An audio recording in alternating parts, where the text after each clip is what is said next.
Treneri, visų pirma su pergalė.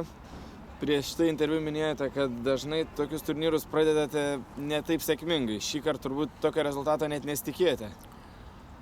Nesitikėjau. Buvom nusprendę iš karto presinguoti, iš karto spausti. Žinom, kad komanda vyresnio amžiaus yra.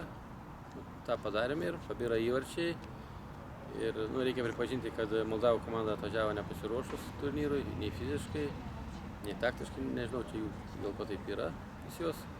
O mes uždėm neblogas rungtynes.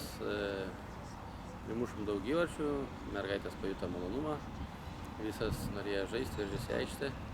Buvo gerų atakom, bet aišku, dar pažiūrėsim, kiekvienose varžybose būna ir klaidų. Pažiūrėsim tas klaidas, pabandysim išsianalizuoti ir dar geriau pasiruošti kitom varžybom.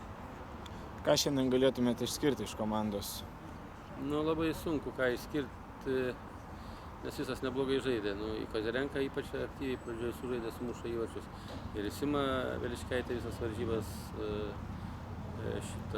aktyviai žaidė irgi primuša įvarčius. Ir centras saugai neblogai sužaidė.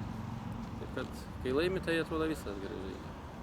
Treneri, turbūt sunku tikėtis, kad ir kitos rungtynės bus tokios pat. Ir ką reikėtų iš tikrųjų pakeisti, ką dar reikėtų pagerinti žaidime, kad kitose rungtynėse taip pat pasiektumėm pergalės. Aišku, nėra jokių abejonių, kad kitos varžybos nebus tokias lengvas.